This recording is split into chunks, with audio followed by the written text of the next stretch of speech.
내가 말씀을 드리는 게 죽을 때 가장 후회하는 게 내가 그때 그거 하고 싶을 때 못했을까? 그게 가장 후회된다는 거 아니에요. 그래서 나는 내 인생이기 때문에 내가 아무리 어머니 아버지를 사랑해도 어머니 아버지가 아무리 나를 사랑해도 내 인생은 내 인생인 거야. 그게 너무 강렬했죠. 사제가 되고 싶은 욕심이.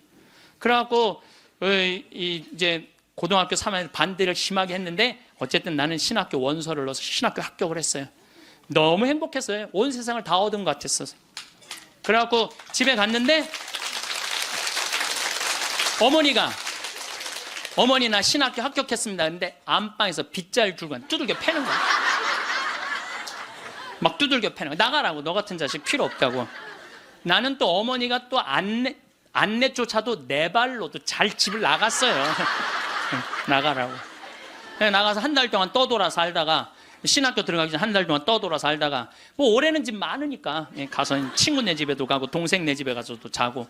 그 이제 어머니가 그러는 거예요. 신학교 들어가기 전날 내가 천주기라면 치가 떨린다는 거야.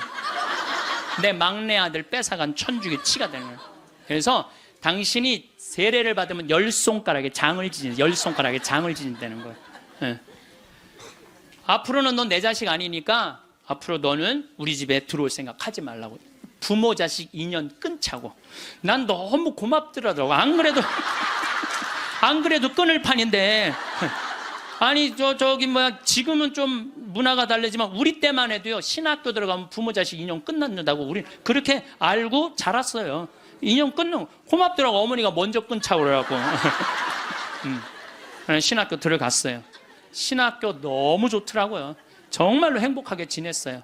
겨울방학 때도 들어오지 말라는 거예요. 누나네 집에 지금 장가간 우리 조카 방에서 이제 방학을 하고 2학년 1학기 여름방학 때 왔는데 깜짝 놀란 거예요. 거실 한가운데 성모님하고 예수님이 계신 거예요. 거실 한가운데. 그래서 이게 어떻게 된 거냐? 그랬더니 어머니가 그러는 거예요. 네가 그때 신학생이 뭔지도 몰랐으니까 네가 성당 나오라 때문에 내가 안 나갔다는 거예요. 근데 꿈에 요한 바오로 2세 교황님이 오셔서 그때 한참 84년대 한국에 오셨잖아요. 꿈에 오셔서 소리를 질르더래요. 이 집이 신부가 날 집인데 고집을 피면 어떻게 하느냐고. 근데 그 소리가 너무 커갖고 깨어났는데 너무 놀랬대요. 천둥 소리 같이 컸대요. 그래서 내 아들 팔자가 신부 팔자인가 보다. 내가 마음을 고쳐 먹어야 되겠다. 그리고 당신이 성당에 나간 거예요. 내가 거실 한가운데 성모님하고 십자고상 있는 거 왜 놀랬느냐 하면은 고등학교 2학년 때 어머니가 내 방에 있는 성모상 십자고상 다 버렸거든. 내 친구한테 주고 갖고 가라고 버리고. 그래서 내 손바닥만한 성모님이 있는데 그 성모님은 내가 너무 좋아하는 성모님이야. 그래갖고 이 성모상은 내가 학교 갈 때 꼭 그래서 성모님 나하고 같이 학교 가야 돼. 여기 있으면 죽어. 그래서 이제 가방에 넣어갖고 학교 가요. 그럼 어머니가 버리려고 내 방 딱 방문 열으면 없다는 거. 분명히 있었는데 성모님이 발이 있는 것도 아니고. 저녁에 오면 내 방에 또 가방에 딱 꺼내놓고 다음날 학교 가자 성모님. 그래갖고 근데 성모상이 거실 한가운데 있으니 얼마나 놀래요. 근데 어머니가 누구한테 얘기를 하고 나가? 성당 나가면 열 손가락에 장을 지진다고 그랬는데. 저녁 먹으면서 이제 당신이 세례받은 사연을 얘기를 하더라고요. 근데 그 얘기를 다 듣고 숟가락을 딱 내려놓고 어머니 나하고 부엌에 좀 가자. 부엌에 왜 가니? 가스불 켜놓고 장지지로 가자. 장지지로. 열 손가락에 장지지로. 성당 나가면 열 손가락에 장지진다며. 내가 그래서 여러분들도 남하고 비교하지 마세요. 남하고 비교하는 순간 여러분들은 불행해지는 거예요. 저는 제가 하느님한테 감사한 것 중에 하나가 저는 남하고 잘 비교하지 않아요. 왜냐하면 비교해도 내가 안 되는 게 너무 많아. 키도 조그마고 얼굴도 씹다 뱉은 수제비 같이 생기고 안 되는 게 너무 많은데 물론 나름대로 괜찮죠. 나름대로 괜찮은데 남하고 비교하는 순간부터 행복은 날아가는 거예요. 그래서 교황님이요, 자기 방식대로 인생을 살라는 거예요. 근데 자기가 없잖아. 우리는 내가 없고 누구 서울대학 안 가면 난 패배자고, 자식이 의사가 없으면 난 패배자고, 강남에 못 살면 난 패배자고, 이런 생각을 하고 사는 거예요. 꼭 이뻐야지 훌륭하고 잘생겨야지. 그러니까 꼭 이뻐야 돼요. 나는 요즘 들어서 얼굴보다는 마음이 훨씬 더 중요한 것 같아. 그리고 사실은 50 넘으면 다 거기서 거기예요. 50 넘으면 거기서 거기에 다 비슷비슷해요. 예, 그런데 마음이 얼마나 아름다우냐에 따라서 다르다는 거예요. 마음이. 그래서 자기 방식대로 살 줄 알아야 된다는 거예요. 내가 할머니들하고 사진 찍을 때 정말로 복장 터질 때가 많아요. 할머니들이 사진 찍자고 하고 다 이렇게 쓰면은, 자, 신부님 웃으세요. 딱 웃으면 할머니들이 막 찍으면서 핸대는 소리가, 신부님 근데 왜 내가 나와? 왜 내가 나와? 막 이래요. 막. 이게 왜 안 눌려? 안 눌려? 이래고. 오늘도 황창현 신부님의 지혜의 말씀을 통해 여러분의 행복한 노후를 위한 해안을 얻어가시길 바랍니다. 라디오처럼 틀어놓고 들으셔도 됩니다. 영상이 마음에 드신다면 구독과 좋아요 부탁드립니다. 황창현 신부님의 행복 특강 지금 바로 시작하겠습니다. 여러분들, 우리가 이 세상을 살면서 참아 죽지 못하고 이 세상의 미련을 끊임없이 갖고 있는 이유 중에 하나는 욕심 때문에 그래요. 우리가 마음에서 욕심을 놓으면요, 삶도 행복하게 살 수 있고 죽음도 행복하게 받아들일 수가 있습니다. 여러분들이 쓰고 있는 살림살이의 70%는 손도 한 번 안 댄대요.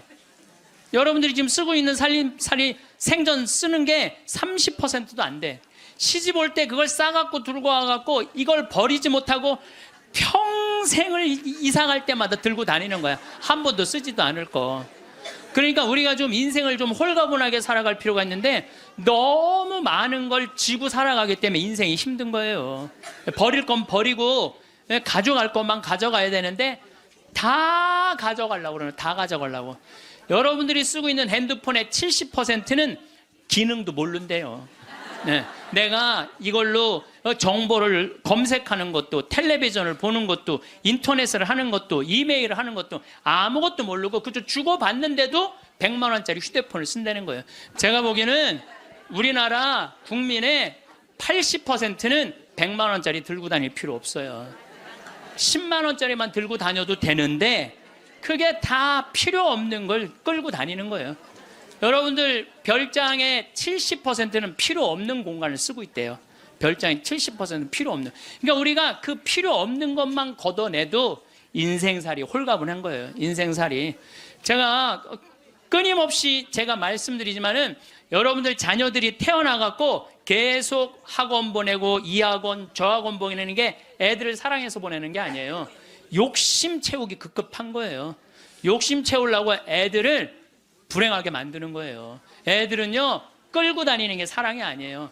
애들은 엄마 아빠가 같이 놀아주고 같이 놀아만 줘도 여러분들 애들은 행복해요. 저도 역시 인생 살면서 욕심 때문에 힘들 때가 참 많았어요. 제가 막 생태마을 꾸밀 때 뭐 주머니에 돈 한 푼 없었고, 물론 우리 할아버지 신부님이 도와주긴 했지만 이것저것을 계속 내가 이거 하고 싶고 저거 하고 싶고 욕심을 피다 보니까 내 인생 자체가 힘들더라고요. 그래서 5년 전부터 아무것도 안 하는 거예요. 아무것도 안 하고 몸 안에 강의 열심히 다니고 청국장 열심히 만들고 이런 것만 하니까요, 사는 게 너무너무 즐거운 거예요. 근데 내가 집 한 채를 짓는다, 성당 하나를 짓는다, 뻥뻥 터질 때는요, 인생이 힘든 거예요. 여러분들 인생 살면서 가장 무서운 단어가 뭔지 아세요? 확장 이전이야. 확장 이전. 인생 살면서 가장 무서운 단어가 확장 이전이에요. 내가 지난번에도 아침마당에 나가서 얘기했지만 내가 25평에 살아. 여러분들 25평이면요 고래 등짝에서 사는 거예요. 우리 조상들은요 1m 80, 1m 80 학고방에서 살았어요. 여러분들 옛날에 그 토담집에 들어가 보세요. 고개 들면 머리가 닿아요. 그리고 방 안에 앉으면은 4-5명 앉으면 엉덩이 들이밀 데가 없어요. 거기에 7, 8명 나봐. 방 안 한가득 자식 새끼를 낳아놨다는 말이 그거야. 고만한 방에서 사는 거야. 그런데 지금은 25평이면요 10m, 10m도 넘는 방에서 사는 거예요. 얼마나 넓은 데서 살아. 근데 50평짜리 아파트 산 친구가 집들이 한다고 가보니까 우리 집 25평이 그 집 화장실에 들어가게 생긴 거야. 이 친구가 자랑을 해내. 5억 주고 샀는데 8억으로 뛰었다고. 이 사람은 3억에 25평에서 25평도 거기도 충분한데 확 확장 이전에 욕심이 드는 거야. 나도 2억 대출 받아서 50평으로 확장 이전을 해야 되겠다. 그래갖고 대출을 받아갖고 확장 이전을 했어. 근데 했는데 하는 날부터 행복할 줄 알았더니 그날부터 너무 인생이 힘들어. 왜냐하면 25평에서는 25인치가 볼만했는데 50평에 25인치를 갖다 놓으니까 테레비가 요만하네. 테레비 어떻게 해야 돼? 확장 이전해야 돼요. 테레비 확장 이전해야 돼. 냉장고 25평에서는 투도어 그냥 괜찮았어. 근데 50평에 갖다 놓으니까 쓰레기통 같아. 어떻게 확장 이전해야 돼? 6도어로 확장 이전해야 돼요. 그런데 도대체 25평에 살 때는 이 아반떼 타고 다녔을 때 하나도 안 창피했어. 왜냐하면 그 25평에 사는 사람들은 다 엑센트, 무슨 K3, SM3, 뭐 소나타 이 정도인데 50평에 이사 가보니까 벤츠, BMW, 아우디네 다. 도대체 아반떼를 끌고 저녁 시간에 그 동네로 퇴근하고 싶지 않은 거야. 창피해서. 그래서 밤 10시에 아무도 안 볼 때 밤 10시에 집에 내 집인데도 그게 확장 이전 때문에 생긴 고통이에요. 여러분들 이 동부건설, 동부철강 얼마나 잘 나가던 회사예요. 그런데 60개 계열사로 늘리는 바람에 도저히 회사를 유지 못하니까 1조 얼마를 분식회계를 해갖고 여러분들 투자자들 싹 날려요. 지금 그 회장님은 지금 12년 감옥형이에요. 그냥 동부철강, 동부건설 그냥 동부화재 하지 뭘 확장 이전을 한다고. 그 바람에 그 호의호식할 수 있는데 감옥에 가 있잖아요. 한순간에 무너지는 거야. 한순간에. 그러니까 여러분들도 인생 한순간에 무너지고 사기당하는 건요. 뭐 때문에 그러는 줄 알아요? 마음 안에 욕심 때문에 그러는 거예요. 이번에 세월호도 300명 죽은 것도 304명 정확하게 죽은 것도요.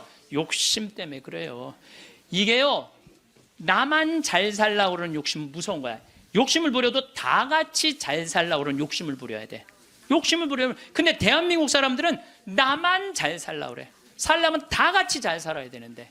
그래서 여러분들도 제발 다 같이 잘 사는 욕심을 좀 부렸으면 좋겠어요. 그 세월호의 선장이요. 여러분들 6,000톤급 내가 조사를 해봤어. 6,000톤급 배 선장은요. 보통 월급이 1,500만 원이에요. 근데 이 세월호의 선장은 270만 원 줬어요. 그러니까 1,200만 원 떼어먹은 거예요. 1,200만 원. 자기 주머니로 들어간 거죠. 자기 주머니로. 그 다음에 이 선원 15명 가운데 9명이 계약직이었어. 계약직이니까 자기만 살아서 나온 거예요. 저기 학생들이야 죽거나 말거나. 이게 500명이 넘는 생명을 다루는데 계약직으로. 그리고 1등항에서 2등항에서 뭐 월급이요 180만 원, 170만 원, 200만 원이었어요. 다른 저기 막 외국 회사에 보면 600만 원, 800만 원, 900만 원인데.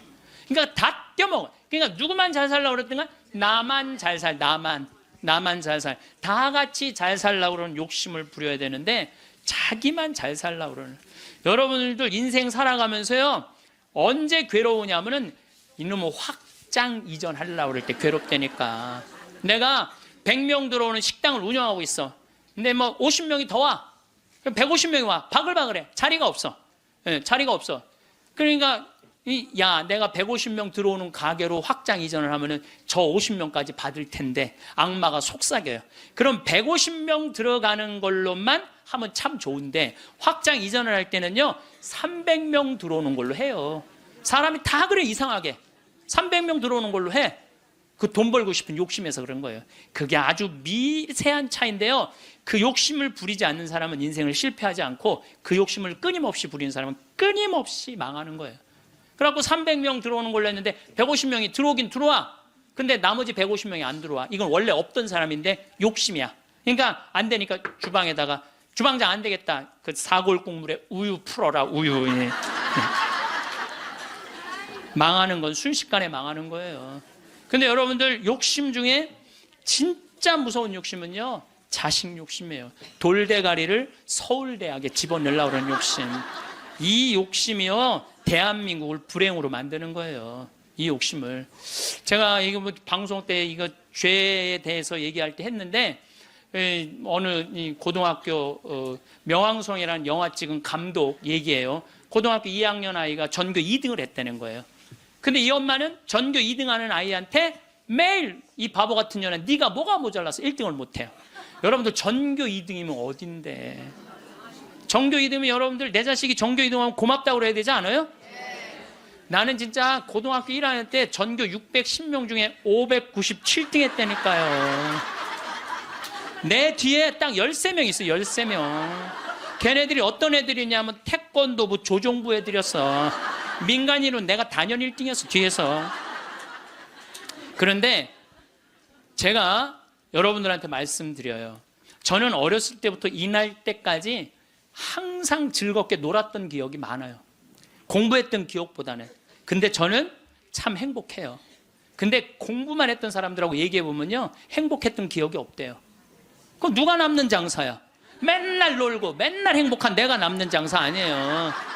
그게 남는 거예요. 그러니까 여러분들 자식들 공부 못한다고 구박할 게 아니라는 거예요. 행복한 길을 찾아주면 되잖아요. 고등학교 2학년 때 얘가 1등 아이가 시험을 못 봐갖고 어부지로 얘가 1등을 했어. 얘가 내자 써놓고 15층에서 뛰어내려 죽었잖아요. 이제 됐지. 엄마한테 한 마지막 항변이죠. 그리고 죽은 거예요. 여러분들, 우리가요 2009년에 202명의 중고등학생들이 자살을 했어요. 202명의 중고등학교 학생. 1년에 300명씩 죽어요. 지금 자살로. 청소년 자살률 세계 1위가 우리나라예요. 이게 누가 죽이는 건 줄 아세요? 대한민국 국민들이 죽이는 거예요. 이번에 세월호에서 이 단원고등학교 249명 죽었어. 그거보다 더 많은 숫자가 1년에 자살해서 죽어요. 부모들이 죽이는 거죠. 부모들이. 이게 뭐 때문에 죽이는 거예요? 욕심 때문에 욕심 때문에. 그리고 난 고등학교 2학년 때 전교 꼴등을 했어도 꿈은 있었어. 신부가 되고 싶은 꿈. 나는 고등학교 2학년 때 신부 원하면 그냥 다 가는 줄 알았어. 근데 딱 올라가 봤더니 공부를 잘해야지 신학교를 가는 거예요. 내 성적 갖고는 어린 푼어치도 없는 거예요. 내 성적 갖고는. 그래서 진짜 신부가 되고 싶은 열정에 공부 열심히 했어요. 근데 첫 시험에 전교 25등을 했어요. 전교 500 꼴등 하던 놈이. 난 뭐 너무너무 감사하죠. 신학교만 들어가면 되니까. 그래서 나는 고등학교 2학년 때 우리나라의 대학은 딱 4개 있는 줄 알았어요. 서울대, 연대, 고대, 신학교. 그랬더니 담임선생님이 우리 어머니한테 얘 공부 조금만 더 하면 서울대 갈 수 있을 것 같다고. 내가 다니는 학교가 그래도 명문고등학교였거든요. 나는 그 일반 학교 갈 생각이 전혀 없었어. 오로지 신부님이 목표였어요. 그러니까 어머니가 반대 진짜 많이 했어요. 정말 이건 눈물 없이 못 듣는 얘기야.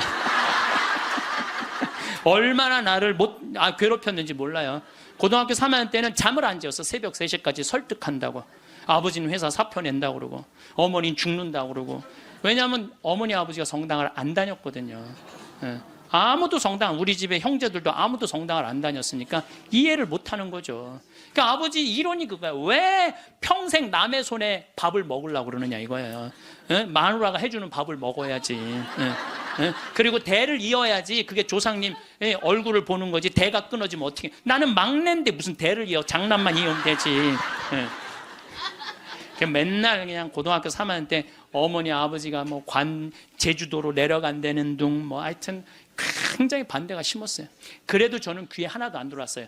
저는 그때도 어렸을 때 내 인생이야 이건.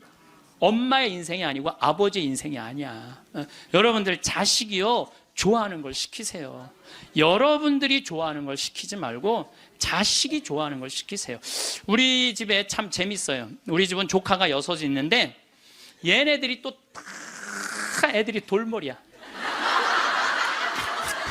그래서 서울에 학교 다니는 애 단 한 명도 없어요. 6명이 다 그렇게 지방대학을 저지하겠다고 저지방 우유를 그렇게 먹였는데도 다 저지방대학 더 저지방대학. 근데요 얘네들이요 착해요. 정말 착해. 애들이 어느 정도로 착하냐면은 집안 모임에 빠지는 애들이 없어요. 나와라 그러면 다 와. 애들이 다 오고 참 자기 자식 잘하면 팔불출이라고 그러지만 하여튼 우리 애들이 다 돌머리예요. 그건 확실해. 근데 얘네들이요 이번에 얼마나 대단한 일을 했느냐 하면은 이제 첫째 이제 제일 누나 아들이 이제 둘째 큰형 딸이 있고 그런데 둘째 형 큰형 딸아이가 뭐 대학을 나와갖고 개 옷 만드는 걸 좋아해. 개 옷. 그래서 취직을 안 하고 개 옷만 만드는 거야. 개 옷만. 근데 작년에 그 첫째 누나 아들이 나한테 그러는 거예요. 삼촌, 제가 심장이 굉장히 튼튼한 애라는 거예요. 무슨 심장? 개를 저렇게 좋아하고 옷을 저렇게 잘 만들고 콘테스트에도 막 대고, 그런데 쟤한테 날개를 달아줬으면 좋겠다는 거예요. 무슨 날개를 달아주면 좋으냐? 그랬더니 이 친구가 하는 얘기가, 삼촌, 수원 이 지역에 보니까 개 카페가 하나도 없대. 그래서 쟤한테 개 카페를 차려주면은 카페도 잘 운영하고 옷도 잘 만들어서 참 행복하게 살 것 같다는 거예요. 그래갖고 자기네들끼리 이제 6 애들이 모여갖고 회의를 계속 하는 거야. 어떻게 하면은 개카페를 어느 가게도 자기네들끼리 보러 다니고, 여러분 이게 보통 쉬운 일이 아니거든요. 근데 자기네들끼리 다 하는 거야. 그러더니 삼촌, 근데 내가 또 선경 지면이 있잖아요. 우리 조카 애들이 머리가 돌머리니까 우리 형제들한테 무슨 얘기냐면, 쟤네들 변변하게 취직 못할 것 같으니까 우리 쟤네들을 위해서 개 모임을 해두자. 그래갖고 개 모임을 계속 해갖고 돈을 많이 모아놨어요. 걔네들을 위한 돈을 모아놨어. 그래갖고 이제 돈을 모아놨는데 지원을 해달라는 거예요. 통장은 내가 갖고 있으니까 니네들 계획서 갖고 와봐. 계획서를 갖고 왔는데 기가 막히게 해왔더라고. 그래서 좋아. 그러면은 내가 지원을 해줄게. 그래갖고 이제 그 형제 황씨 사랑의 통장이야 이름이. 예. 그때 황씨 사랑의 통장 거기서 애들을 2억에 내야 되는 걸 자기네들 손으로 다 치라고 해갖고 1억에 가게를 낸 거야. 예. 가게를 냈는데 요즘 얼마나 가게가 잘 됐냐면 손님이 너무 많이 와갖고 티켓을 준대. 몇 시에 오라고 이렇게. 여러분들, 저는 우리 애들을 보면서요, 내가 걔네들이 서로 친하고 그래. 야, 얘네들아, 니네들이 왜 서로, 그 막내집 딸은, 그러니까 둘째 형님 딸은 커피 바리스타 배워갖고 커피 내리고, 그 오빠는 기획하고 커피 기계 사주고, 그리고 큰형 딸은 거 운영하고. 이게 쉬운 일이 아니잖아요. 그래서 내가 불러갖고 걔네들한테 한마디 했어요. 야, 니네들 중에 서울대학 다니는 애 한 명만 있으면 니네들 절대 이렇게 안 돼. 니네들이 다 저지방 다니기 때문에 이렇게 친한 거야. 그래서 니네들 저지방 다니는 게 다 축복이야. 축복.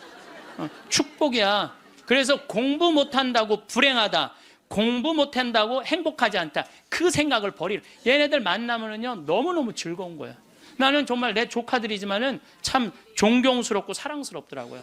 그래서 여러분들도 내 애를 꼭 공부로 비교하지 말라는 거예요. 애들이 성격 좋고 성실하면 되잖아요. 그러면 어디든 가서 해내거든요. 근데 그냥 공부만 하는 애들은요, 이게 교우 관계도 좋지 않고 사랑 관계도 좋지 않으면 힘들거든요. 며칠 전에도 갔더니 손님들이 꽉 차 있더라고요. 내가 이렇게 가서 보니까 가끔 시차를 나가야죠, 내가. 참 기특하더라고요. 그래서 이 세상이 막 험난하다고 그러지만은 그렇게 형제들끼리 어울려갖고 그렇게 하면은요, 세상 살아가는 게 험난하지가 않다니까요. 근데 우리는 너무 개인적이고 너무 이기적이야. 서로 협동할 줄을 모르는 거야. 그러니까 이 세상 이렇게 잘 먹고 잘 사는데도, 제가 늘 말씀드리잖아요. 대한민국의 5,000년 역사상 이렇게 잘 먹고 잘 산 적은 없어요. 5,000년 역사상. 그런데 왜 국민들은 행복하지 않다고 그래? 이게 나누지 못해서 그래. 나누지 못해서. 너무 이기적이라 그래. 너무 이기적이고 사랑을 할 줄 몰라서 그래. 지금 우리 이 대한민국 사회가 가장 필요한 게 뭐냐면 사랑이에요. 예수님이 말한 사랑을 살지 않기 때문에 우리가 각박한 거예요. 여러분들, 제가 요즘 그런 공부를 이제 강의 준비를 하면서 조사를 해보니까요, 우리보다 훨씬 가정적인 나라들이 훨씬 많아요. 우리보다 가정적인 나라가 훨씬 많아요. 그래서 여러분들, 이제 우리가 생각을 좀 바꾸고 삶을 좀 바꿔야지 이 세상도 행복하고 죽을 때도 행복하게 죽을 것 같아. 자, 마지막으로 우리 교황님께서 행복 10계명을 작년에도 내놓고 올해도 내놓으셨는데, 내가 이게 내용이 너무너무 편안하고 좋아서 여러분들한테 소개를 해드립니다.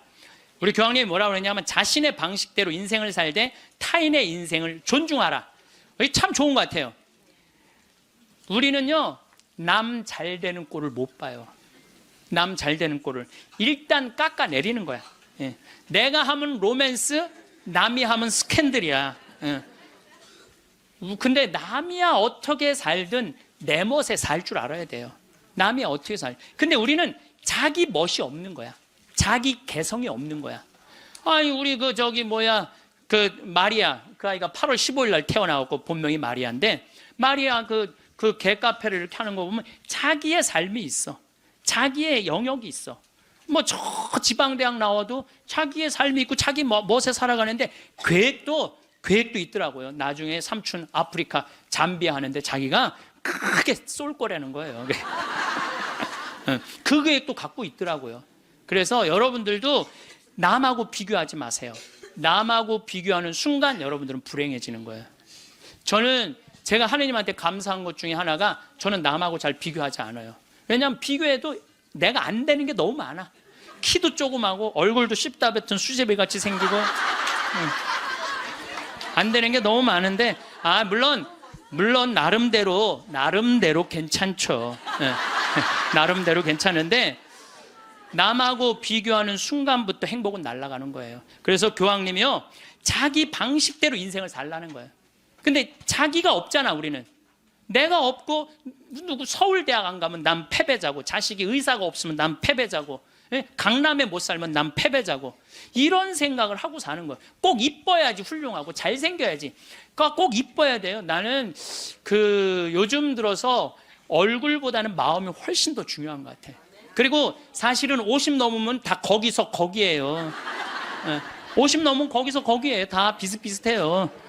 그런데 마음이 얼마나 아름다우냐에 따라서 다르다는 거예요. 마음이. 그래서 자기 방식대로 살 줄 알아야 된다는 거예요.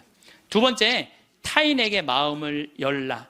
우리 가운데 여기 계신 분들 이런 생각하고 있는 분들 계실 거야. 인생을 살아가면서 상처 많이 받은 분들, 이런 아무도 사랑하지 않을 거야. 아무도 사랑하지. 나는 주지도 않고 받지도 않을 거야. 이런 분들 있어요. 내가 인생 살아보니까 인간들 이게 쓸데가 못 돼. 인간들 믿을 게 못 돼. 나는 사랑 안 하고 살 거야. 뭐하러 살아 그럼? 그렇지 않겠어요? 사랑을 하고 살아야지 사람인데 아무도. 제가 요즘 이렇게 이제 나이를 먹으면서 사람을 만나는 게 참 즐겁더라고요. 사람을 만나는 일이 참 즐겁고 신나더라고요. 그래서 이렇게 사람을 만나고 연락을 주고받고 친구를 도와주고, 물론 나도 도움을 많이 받죠. 여기 우리 교우들이 저를 정말 많이 도와주는, 그래서 정말 신나요. 나도 또 도울 수 있는 일이 있으면 얼마든지 돕고. 그러니까 타인에게 마음을 열 때 삶이 풍요로워지는 거예요. 인간관계가 굉장히 넓어지고 삶이 풍요로워지는 거죠.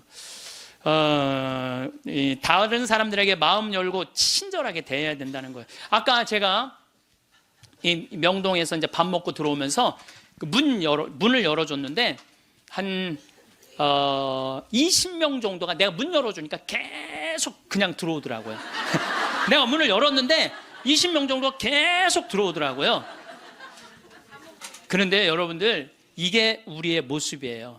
서양에는요, 내가 문을 열어주잖아요. 뒤에 사람이요 무조건 잡아줘요. 무조건 잡아줘요. 그리고 그 뒤에 오는 사람이 무조건 잡아줘요. 근데 아까 내가 문 열었는데 계속, 그리고 나한테 고맙다고 고개 숙인 사람 한 명도 없었어요. 그냥 가는 거예요. 우리가요 얼마나 타인에 대한 배려가 없는지 몰라요. 다른 사람을 배려해주고 염려해주는 게 너무, 그러니까 참 이기적인 거예요. 지금 대한민국의 모습이 돈 1등 했기 때문에 그런 모습이 없는 거야. 내가 이제 앞으로도 계속 그래 볼 거야. 계속 한번 문 열고 한번 기다려 볼 거야. 몇 명이 지나가나 감사합니다. 그리고 다 본인이 잡는 사람이 이제 나타나면 이제 우리가 좀 성숙한 거죠. 내가 계속 붙잡고 있었다니까. 세 번째, 고요히 전진하라. 우리가 인생을 살면서요 한 가지의 목표를 정하면 계속 해야 돼. 중간에 포기를 하면은요 이게 안 하는 일만 못 하는 거예요. 제가 이제 생태마을을 꾸미고 산 지가 20년이 되고 이쪽에 관심을 갖고 산 지가 30년이 돼요. 근데 계속 생태마을 꾸미다 보니까 저한테 하느님께서 시키는 일이 참 많더라고요. 근데 한 가지의 목표를 가지고 계속 고요히 전진하면은요 우리의 삶에는 축복이 있어요. 근데 하다가 말면 있잖아요, 아무 축복이 없는 거예요. 아무 축복이 없는 거예요. 그래서 내가 뭔가 그냥 5년이고 10년이고 20년이고 계속 진행하는 일이 본인이 있어야 된다는 거죠. 네 번째, 건강하게 쉬어라. 우리 교황님이 참 멋있어요. 노를 때 건강하게 노르라는 거예요. 그러니까 노는 게 중요해. 노는 게. 여러분들 노는 게 하나도 안 중요할 것 같죠? 그거는 돈 있는 사람들의 사치일 것 같죠? 나는 니마 그 강을 건너지 마오에 그 할머니 할아버지들 돈 많아요, 적어요? 돈 많은 분들이 아니에요. 근데 어때요? 참 행복해 보이죠? 자식들이 중간에 와서 싸우긴 했지만 인간극장에서 보면요, 자식들도 참 건강해요. 손녀가 와갖고 결혼한다고 절도 하고 굉장히 건강한 집이에요. 예, 그래서 나는 그 할머니 할아버지가 이렇게 손을 잡고 이렇게 가시는 모습을 보면서 저게 바로 건강한 거다. 둘이 얼마나 재미나게 살아요. 여러분들 우리 할머니 할아버지들 한 집에서 어때? 막 맨날 싸우죠. 예. 근데 늙어서는 싸우는 것도 재미야. 예. 싸우지까지 않으면 무슨 재미로 살아, 둘이서. 예. 싸우는 것도 재미예요. 근데 놀 때 건강한 놀이 문화를 만들 필요가 있는 거예요. 자기 취미 생활을. 우리 생태마을의 직원들이 이렇게 보면은 이제 생태마을에서 살면서 사는 게 즐거운 게 있는 것 같아. 그래서 건강하게 노는 법을 배우는 것 같아. 건강하게 노는 법을. 그래서 이번 9월 15일부터 9월 30일까지는 미국 횡단 여행 간다니까, 우리 직원들이 15일 동안. 참 좋죠. 식사 시간만이라도 테레비를 끄고 눈을 마주보고 대화를 하면서 밥을 먹으라는 거예요. 교황님 얘기예요. 교황님 얘기, 내 얘기가 아니고. 근데 우리는 식사 때도 그냥, 그러니까 가족이 아니야. 우리는 한 집에서 그냥 사는 거지. 식구가 아니라니까요. 식구가. 5번째, 일요일은 가족과 함께 보내라. 여러분들 인생 살아가다 보면 나이를 먹으면 먹을수록 가족밖에 없다는 생각 참 많이. 물론 친구도 벗도 중요하지만은 가족이 참 소중한 거예요. 그래서 근데 우리나라는 가족을 위해서 산다며 가족을 한 번도 안 만나는 아빠들이 너무 많아요. 30살에서부터 50살 때까지 가족을 산다면서 가족을 만나지 않아. 일요일 날 가족하고 함께 영화를 보러 가고 함께 운동을 하러 다니고. 어제 잠깐 보니까 스웨덴에서 아빠들이 이제 이 휴일을 평일 날 해요. 그래갖고 이제 월요일 날 오전에만 근무하는 거야. 그리고 애들하고 노는 거야. 그게 너무 잘 돼 있어요. 근데 뭐 비단 그것뿐만 아니라 제가 가서 내 눈으로 봐도 너무너무 잘하는 거예요. 근데 우리는 성당 활동도 엄마 아빠 아들 딸 다 하는데 보면은 집에 오면 서로 말 안 하잖아. 성당 얘기도 안 하고 하느님 얘기도 안 하고. 대화할 줄 모르는 거죠. 6번째, 젊은 세대에 품위 있는 일자리를 만들어줄 혁신적인 방법을 찾아라. 이 교황님 말씀이에요. 젊은이들이 일을 해야 되거든요. 우리나라의 또 심각한 문제 중에 하나가 젊은이들이 일거리가 없는 거야. 일거리가. 그리고 젊은이들이 노동의 소중함을 몰라요. 저는 요즘 꿈꾸고 있는 게 하나 있어요. 뭐를 꿈꾸느냐 하면은 이제 대한민국 여기서 일 안 해도 돼요. 내가 이제 이번 1월 30일 날 잠비아에 가거든요. 근데 무프리나 지역의 시장을 만나기로 했어요. 시장을 만나서 얘기를 하려고 그래요. 땅을 좀 달라고. 거긴 땅을 잘 줘요. 땅이 우리나라보다 7배 넓거든. 근데 다 평지야. 근데 비도 많이 오시고 땅도 옥토예요. 근데 그걸 할 줄을 모르는 거예요. 참 대한민국은요, 1953년 여기서 잠비아가 그때 우리보다 잘 살았어. 근데 60년이 지났는데 잠비아는 하나도 발전하지 않고 우리는 이렇게 발전한 거야. 기적을 일으키긴 했죠. 그래서 이제 거기다 땅을 사놓고 내가 하고 싶은 건 뭐냐면은 우리나라 노숙자들, 괜찮은 사람인데 노숙자 된 사람들 많아요. 예.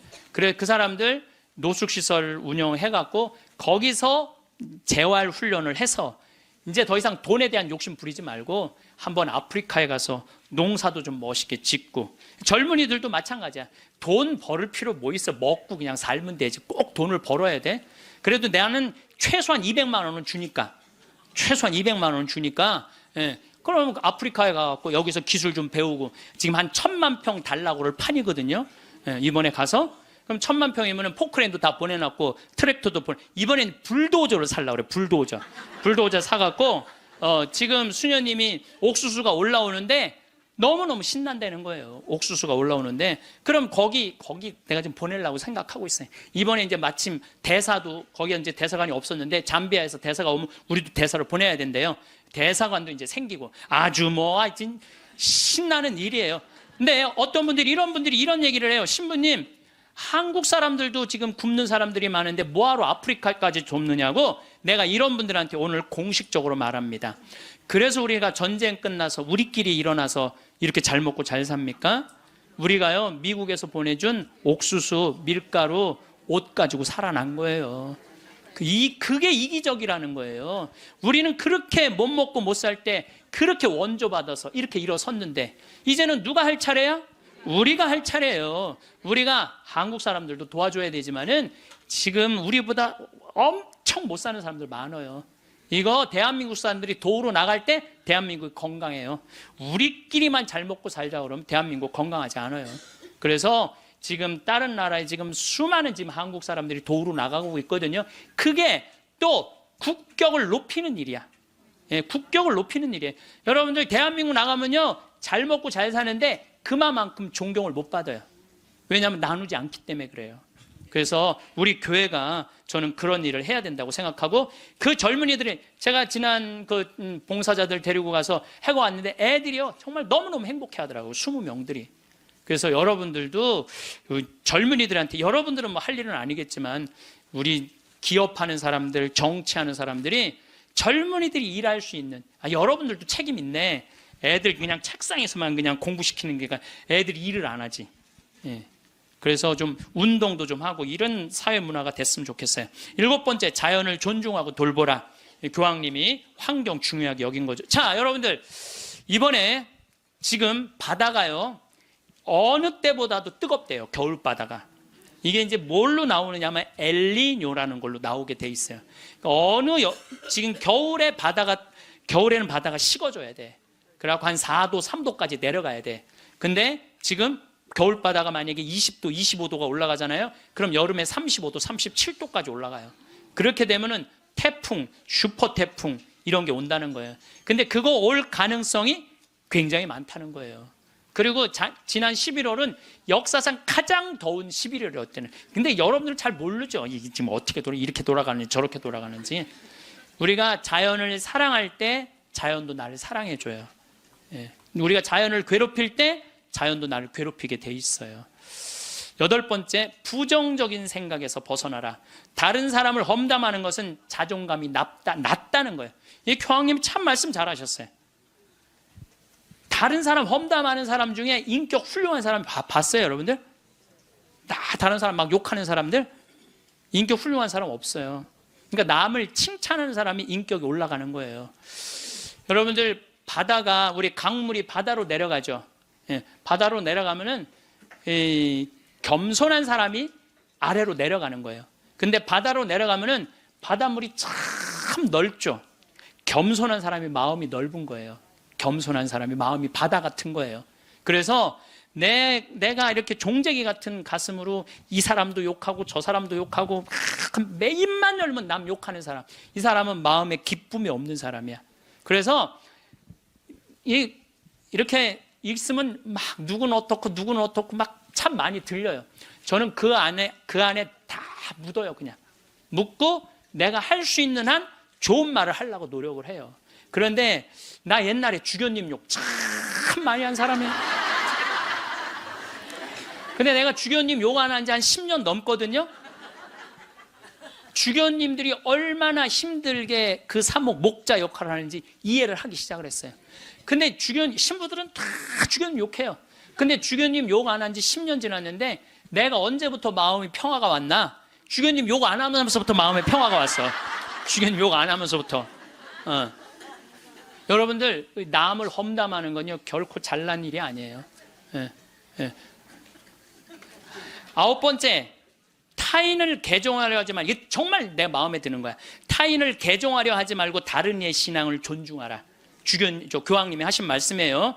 우리는 대화를 통해 함께 성장한다는 걸 보여줌으로써 다른 이에게 영감을 주죠. 그러니까 개종시키려고 그러지 말고 내가 잘 살아서 그 사람이 영감을 받아서 찾아오게는 해도 억지로 개종시키지 말라는 거예요.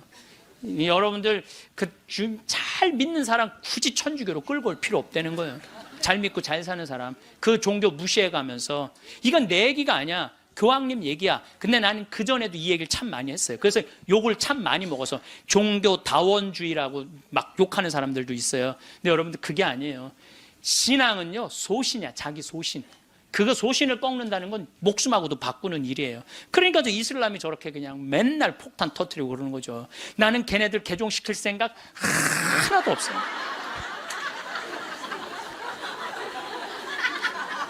교황님이 뭐라고 그러냐면 모든 일 가운데 최악은 개종이다.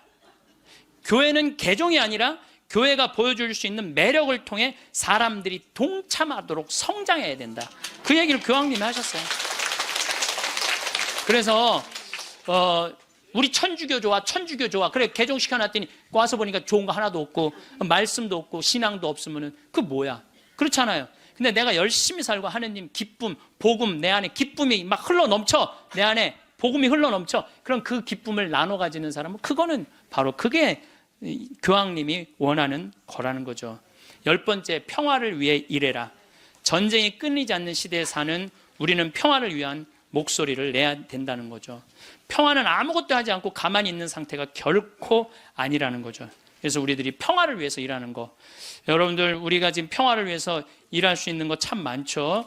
저는 제가 우리 생태마을 꾸미는 일도 참 행복하고 우리 교우들한테 건강한 먹을거리 제공하는 것도 행복하고 잠비아 일 꾸미는 것도 행복하고 이제는 남미 쪽에 신부들하고 연결을 하고 있어요.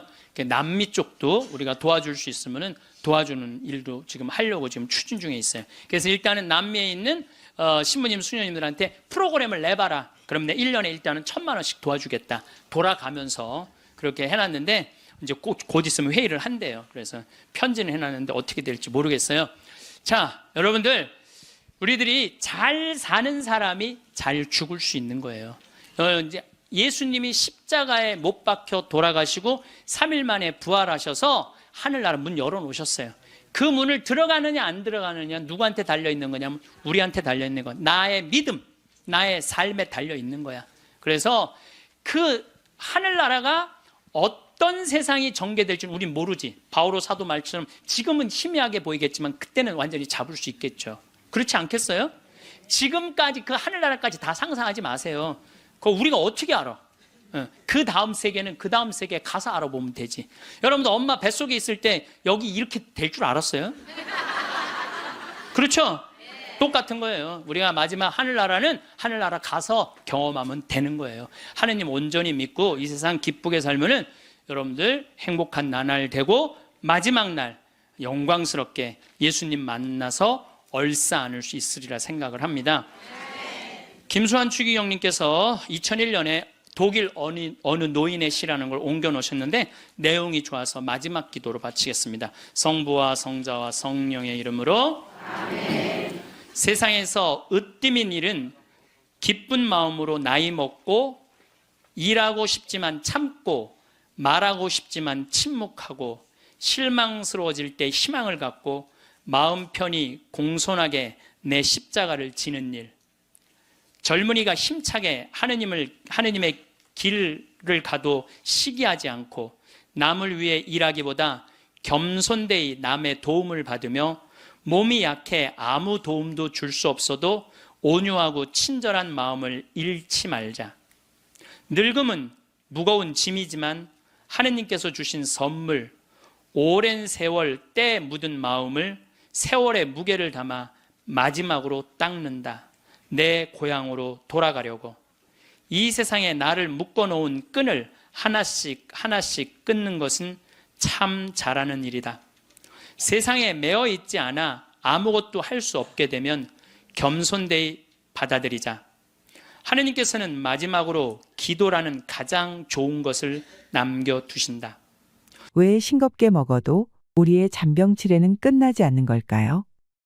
오늘은 짠맛의 힘이라는 책을 통해 원인 모를 염증과 만성질환에서 탈출하는 방법을 알려드리겠습니다.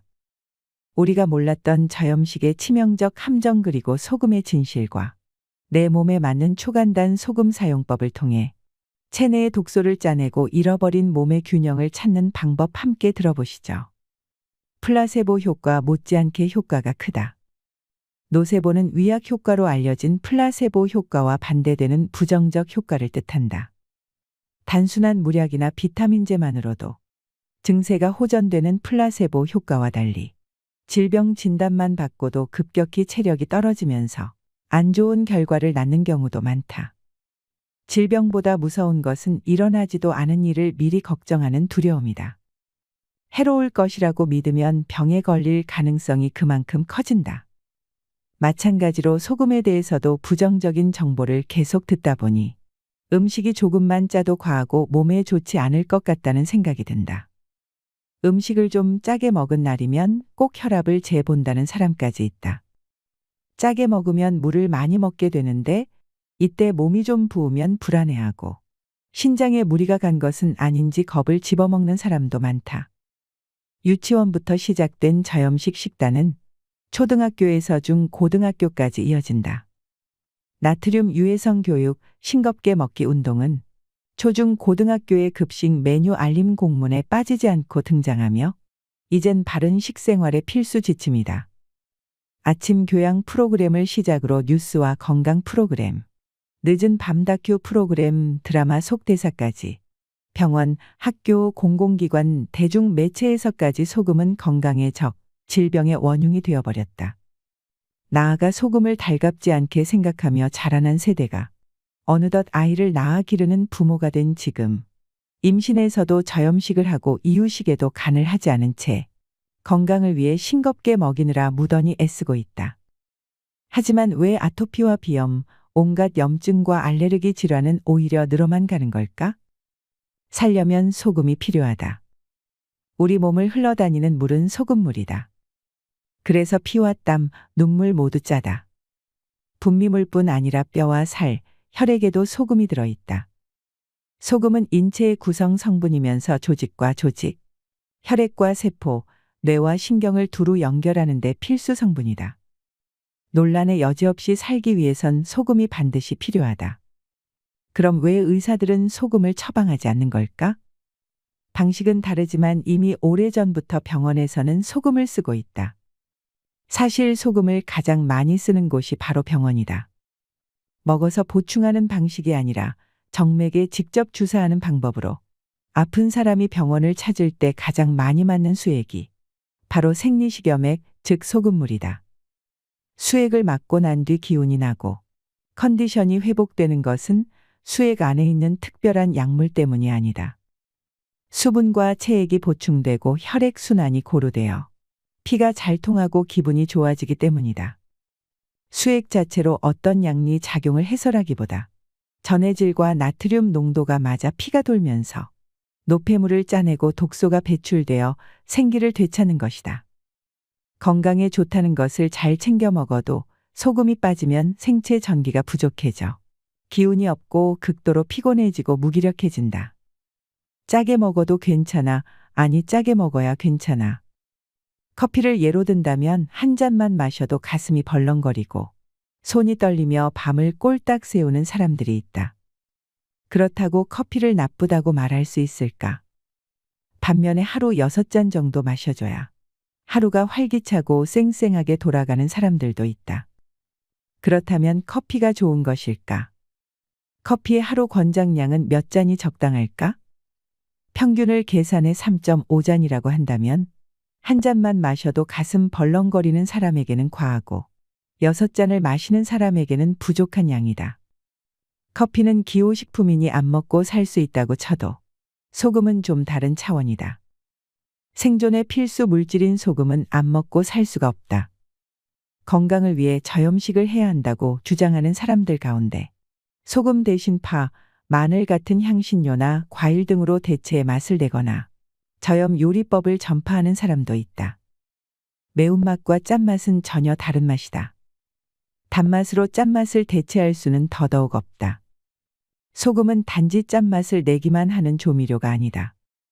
저염식을 주장하는 쪽에서는 인간이 살아가는데 아주 적은 양의 소금으로도 충분하다고 말한다. 그저 숨 쉬며 생존만 한다면 가능한 양일 수 있겠다. 그러나 우리는 현실에서 단순한 생존을 넘어 생활을 해야 한다. 보통 하루에 10.5g에 달하는 염분이 소변과 대변, 땀으로 빠져나가는 것으로 알려져 있다. 생활 습관이나 사는 지역, 하는 일, 체질 등에 따라 소금의 필요량도 다를 수밖에 없다. 해독 주스로 불리는 과채 주스에는 상당량의 칼륨이 있다. 과채 주스를 열심히 먹으면서 염분을 섭취해 주지 않으면 나트륨과 칼륨의 균형이 깨진다. 이런저런 물이나 음료를 마셔서 수분 섭취가 많은 것 같지만 몸속 염도를 맞춰 항상성을 유지하려는 몸은 자연스럽게 수분도 배출할 수밖에 없다. 불안을 파는 사회, 희생양이 된 소금. 사람들은 어떤 식품에 대해 안 좋은 이야기를 듣고 나면 실제보다 과장해 부정적으로 생각하는 경향이 있다. 어떤 새로운 치료법이 매스컴의 각광을 받을 때는 치료율이 높은 반면 매스컴에서 아니라고 부정적으로 보도하기 시작하면 갑자기 치료율이 떨어진다는 연구 결과도 있다. 커피에 대한 부정적 기사를 접했을 때는 그 커피 때문에 몸이 안 좋아진 것 같아 불안해하다가도 커피의 장점을 내세운 연구 결과가 보도되면 생각이 바뀌기도 한다. 마찬가지로 소금에 대해서도 부정적인 정보를 계속 듣다 보니 음식이 조금만 짜도 과하고 몸에 좋지 않을 것 같다는 생각이 든다. 음식을 좀 짜게 먹은 날이면 꼭 혈압을 재본다는 사람까지 있다. 짜게 먹으면 물을 많이 먹게 되는데 이때 몸이 좀 부으면 불안해하고 신장에 무리가 간 것은 아닌지 겁을 집어먹는 사람도 많다. 그리고 라면이나 짬뽕처럼 나트륨 덩어리로 알려져 있는 음식을 먹고 나면 찜찜한 기분이 든다. 외식할 때 조금만 짜다 싶으면 이렇게 짠 것을 어떻게 먹으라는 거냐라고 하면서 다시 간을 해달라고 요구하기도 한다.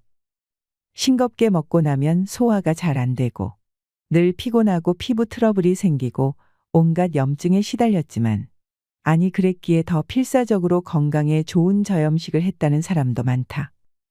이런 의식적인 노력과 별개로 우리 몸은 어떻게 해서든 부족한 염분을 채우려고 한다. 며칠 굶은 사람처럼 급하게 먹거나 군것질거리가 계속 생각나거나 낮에 잘 참았다가 밤이 되면 야식의 유혹에 무너져 좌절하기도 한다. 간을 잃어버리면 맛을 잃어버리는 것과 같다. 맛은 즐거움이기도 하지만 그것 자체로 에너지, 기운이기도 하다. 짠맛이 당기는 데는 다 이유가 있다. 싱겁게 먹어도 되는 사람이 있는가 하면 더 짜게 먹지 않으면 안 되는 사람도 있다. 자기 입맛에 맞게 간이 된 음식은 소화도 잘 되고 염분이 보충되면 다른 음식에 대한 생각도 자연스럽게 없어진다. 소금 섭취를 충분히 하면서 생기는 공통적 변화 가운데 하나가 식탐이 없어진다는 것이다. 싱겁게 먹다 보면 가공식품이나 과자, 고기 같은 음식을 오히려 더 많이 먹게 된다. 나트륨, 소금, 고혈압은 연관 검색어처럼 함께 따라다니고 자연스럽게 뇌졸중, 심혈관계 질환, 신부전증 같은 고혈압 합병증을 동시에 떠올리게 만든다. 맛있고 즐거워야 할 식사 시간도 불편해지고 일상의 불안은 더욱 커져만 간다. 소금과의 전쟁, 이제는 끝내야 할 때. 소금에 대해 비판 일색이던 분위기에 조금씩 변화가 감지되고 있다. 최근에는 저염식이 무조건 좋은 게 아니라는 연구 결과가 언론에 보도되기 시작했다. 저염식 정책은 건강에 전혀 도움이 되지 않으며 심지어 위험하다고까지 주장하는 의료 전문가와 학자들이 점차 목소리를 높이고 있다. 소금의 위험성만 강조하다 보니 정작 염분이 필요한 사람마저 충분한 양을 섭취하지 못해 오히려 건강을 해치고 있다면서 저염식 정책을 중단해야 한다는 목소리가 날로 커지고 있는 상황이다. 해외 여러 매체와 연구에서도 과학적 근거가 없는 저염식 정책은 이제 그만둬야 한다는 주장을 어렵지 않게 볼 수 있다. 여기에 저염식이 오히려 심혈관계 질환을 악화시키며 사망률까지 높인다는 연구 결과가 꾸준히 나오고 있어 저염식 정책에 반대하는 주장에 힘을 실어주고 있다.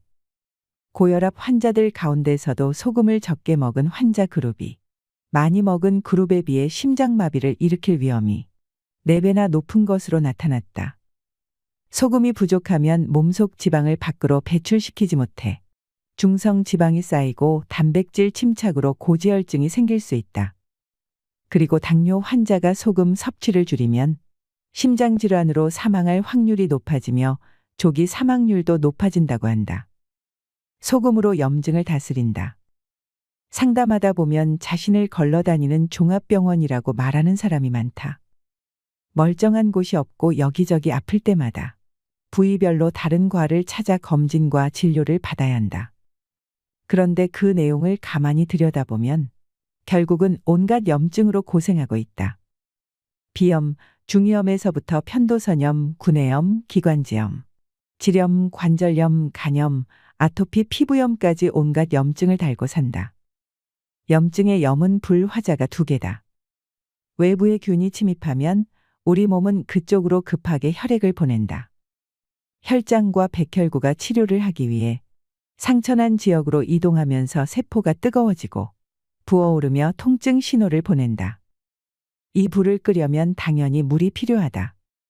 물로 불을 다스리듯 계속해서 깨끗한 혈액이 공급되어야 염증이 사라진다. 염증이 있을 때는 그 어느 때보다 수기가 절실히 필요하다.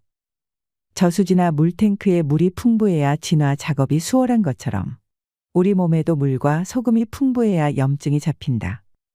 소금기가 부족해 체액의 염도가 낮은 사람은 염증에 시달린다. 혈중 염도가 낮아지면 세균이나 바이러스 활동이 강해진다. 백혈구의 활동성이 약해지고 면역 기능도 떨어진다. 모기한테 물려도 상처가 덧나고 크게 다치지 않았음에도 상처가 쉽게 아물지 않는다. 온갖 병명과 증상에도 병원에서는 항생제 또는 스테로이드를 처방할 뿐이다. 그러다 보니 항생제 내성과 스테로이드 부작용을 걱정하지 않을 수 없다. 소금으로 염증을 다스렸다는 기록은 여러 곳에서 나온다. 한의학 문헌에는 소금으로 고창병, 종기, 부스럼을 다스린다거나 독충을 제거하고 상처에 살이 나게 한다는 내용이 곳곳에 기록되어 있다. 최근 소금이 염증을 제어한다는 사실을 밝힌 흥미로운 연구 결과가 나왔다. 소금 섭취가 인체에 미치는 영향을 실험하던 도중 상처가 난 피부의 고농도의 소금이 축적된다는 것을 발견했다. 소금을 많이 먹인 쥐들이 세균 감염에서 빨리 회복되었고 소금을 적게 먹인 쥐들은 상처 부위에 고농도의 소금이 축적된다는 것이다. 소금으로 피부 미인되기. 클레오파트라와 양귀비 등 절세 미녀들이 소금으로 목욕했다는 사실은 널리 알려져 있다. 소금은 피부를 윤택하게 만든다. 자신에게 맞는 방식으로 소금 섭취를 꾸준히 한 사람들은 피부 트러블이 잘 생기지 않고 잡티 없는 깨끗한 피부로 바뀐다. 소금은 노폐물과 찌꺼기를 밀어내고 짜내어 혈액을 맑게 해준다. 또한 수분을 적당하게 조절해 건조함을 막아주고 염증을 없애주어 피부 트러블이나 뾰루지 등을 막아준다. 정기적으로 피부 관리를 받았던 사람, 화장품 하나에 수십만 원을 썼던 사람이 로드숍의 저렴한 화장품을 쓰고도 피부 좋다는 소리를 듣게 만들어준다. 소금이 가진 살균, 정화, 보습력은 피부 걱정 없이 지내게 해준다. 수분이 차올라서 탄력이 생기고 주름이 펴지는 일까지 생긴다. 외부에서 바르는 화장품이 아무리 좋아도 속에서부터 채워지는 것을 따를 수는 없다. 건조함을 잡아라. 아기 피부의 핵심은 수분이다.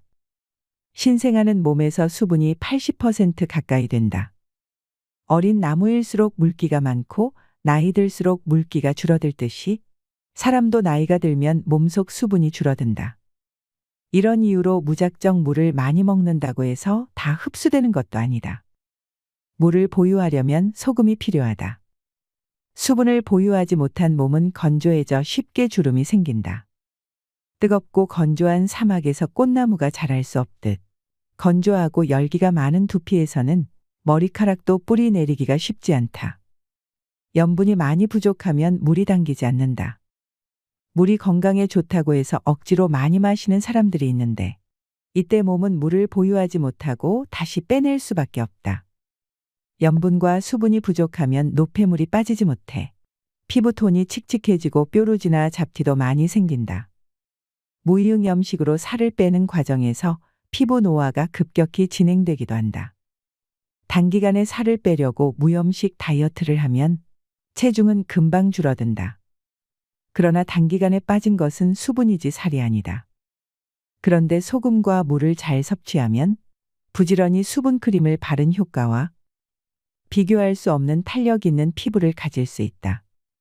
머리 쪽에 떠있던 열을 내려주면 두피에 힘이 생겨 탈모가 멈추고 머리카락에도 힘이 생긴다.